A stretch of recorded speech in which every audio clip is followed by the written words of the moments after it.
नमस्कार दोस्तों इससे पहले हमने पुनर्जागरण काल, धर्म सुधार आंदोलन, समुद्री खोजें, इन टॉपिक्स पे चर्चा कर चुके हैं। अगर आपने प्रीवियस टॉपिक्स पे अगर आपने वीडियो नहीं देखी है तो आप एक बार जाके प्लेलिस्ट में देख लीजिए ताकि आपको ये लेक्चर समझने में आसानी होगी।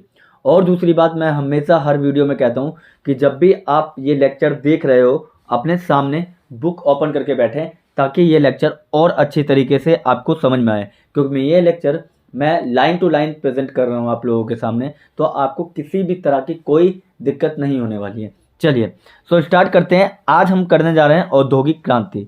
देखिए, हमने कहा था कि पुनर्जागरण काल क्या था, कि पुनर्जागरण काल में हमने इटली की बात की थी कि इटली के अंदर प्रेजेंट हुआ था सबसे पहले। और ये जो औद्योगिक क्रांति है ये हमें ब्रिटेन के अंदर देखने को मिलेगा, क्योंकि देखिए औद्योगिक क्रांति का मतलब क्या होता है। उद्योगों की क्रांति यानी उद्योगों में बढ़ावा। और उद्योगों में बढ़ावा कब होता है? जब आविष्कार बहुत अच्छे हों, ठीक है, और इसके बाद अलग अलग समुद्री खोजों ने बहुत ज़्यादा कच्चा माल और बहुत ज़्यादा श्रमिकों की उनके यहाँ जनसंख्या संख्या बढ़ा दी थी, ठीक है। तो अब क्या है, औद्योगिक क्रांति सबसे पहले अगर मैं बात करूं तो इंग्लैंड में देखने को मिलती है। ये देखिए 1750 में इंग्लैंड में शुरू होती है।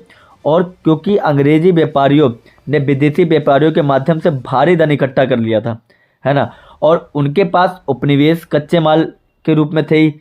जैसे फॉर एग्जांपल उन्होंने हमारे इंडिया को ही ले लो, हमारा इंडिया भी एक बार उपनिवेश था उनका एक समय में।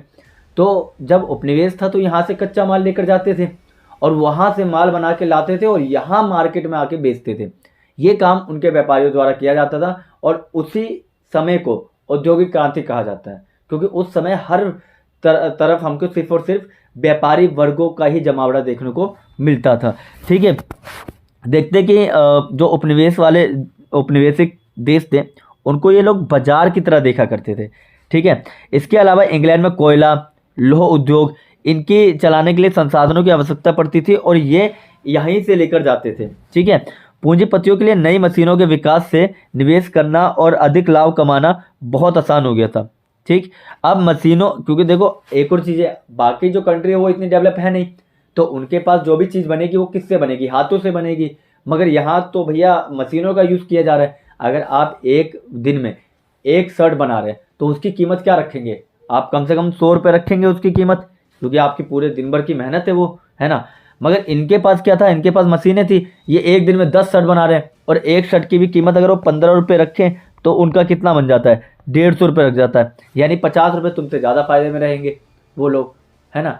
तो इसलिए क्या होता था, और 15 रुपये वाली चीज़ को जल्दी खरीदेंगे लोग, ना कि 100 रुपये वाली चीज़ों को। इसीलिए इनके व्यापार की जो बढ़त थी वो हर देशों में बहुत ज़्यादा थी, क्योंकि ये सस्ता माल बेचते थे और क्या, और अच्छा माल बेचते थे मशीनों से, ठीक है, पूरा फिनिशिंग के साथ।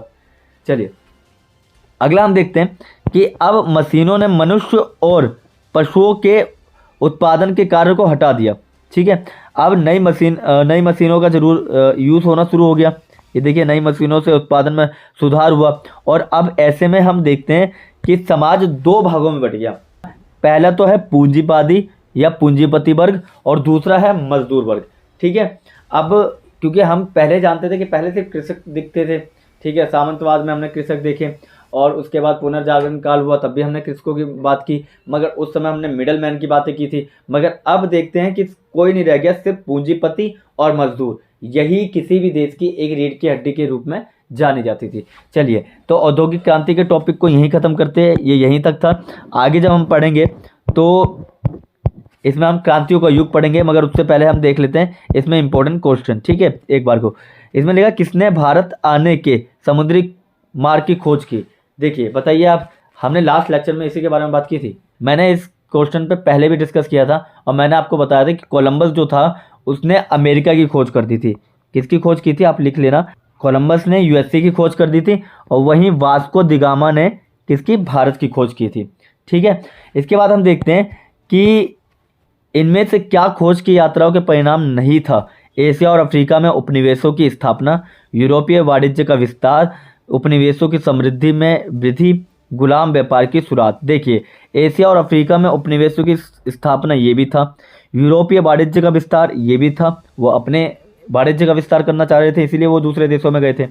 और तीसरा, उपनिवेशों की समृद्धि में वृद्धि। नहीं, वो किसी भी उपनिवेश की समृद्धि से मतलब नहीं रखते थे, उनका बस अपना काम बनता, भाड़ में जाए जनता वाली पॉलिसी थी। आप सब जानते हैं इंडिया को कैसे बर्बाद किया है, ठीक है। और गुलाम व्यापार की शुरुआत, बिल्कुल हम देखते हैं कि साउथ अफ्रीका के जो गुलाम व्यापार थे उसके अंदर इनका बहुत ज़्यादा कंट्रीब्यूशन देखने को मिलता है कि इन्होंने वहाँ से गुलाम बना बना के अपनी कंट्री में ले जाके उनका यूज़ किया करते थे। अगला क्वेश्चन है क्वेश्चन नंबर 2, विज्ञान के क्षेत्र में पुनर्जागरण के कम से कम 2 योगदान बताएं। पहला तो देखिए प्रिंटिंग प्रेस, ठीक है, पहला तो है प्रिंटिंग प्रेस। हम बात कर चुके हैं कि प्रिंटिंग प्रेस ने क्या किया था। प्रिंटिंग प्रेस ने उस समाज में लोगों को घर घर पढ़ने की एक सुविधा दे दी थी। पहला तो ये हो गया। दूसरा, अगर आप लिखना चाहे, केपलर का प्रभाव, ठीक है, केपलर की थ्योरी थी ना कि एक ही कक्ष में पृथ्वी और सारे ग्रह जो है सूरज के चक्कर काटते हैं, ठीक है, या फिर गैलीलियो की दूरबीन की खोज भी लिख सकते हैं आप इसमें, ठीक है। इसमें अगला क्वेश्चन है, कम से कम 3 आविष्कार बताए जिनसे नई समुद्री मार्ग खोजने में यूरोपियों की मदद हुई।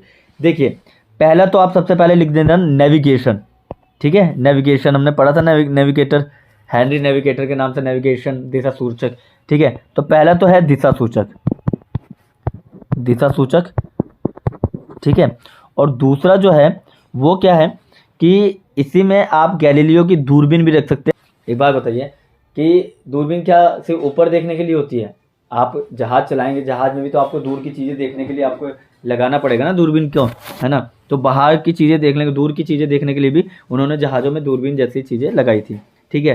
तो ये 2 पॉइंट हो गए। और तीसरा पॉइंट क्या है कि उसी बीच में इन्होंने नक्शे बनाने स्टार्ट कर दिए थे। एक नए तरह के नक्शों का यूज़ भी इन्होंने करना शुरू कर दिया था, और नए नए जहाज़ों का निर्माण, और भी कई सारी चीज़ें आप इसमें लिख सकते हैं। क्वेश्चन है, औद्योगिक क्रांति के कारण समाज में महत्वपूर्ण परिवर्तन को पहचानें। देखिए, इसके ऊपर के 3 क्वेश्चन तो मैं आपको बता चुका हूँ। ये वाला क्वेश्चन आपको होमवर्क है, ठीक है। और अगर आपको नहीं समझ में आएगा तो आप मुझे एक बार कमेंट बॉक्स में बोल दीजिएगा और मैं इसका आंसर आपको बता दूंगा। जब तक के लिए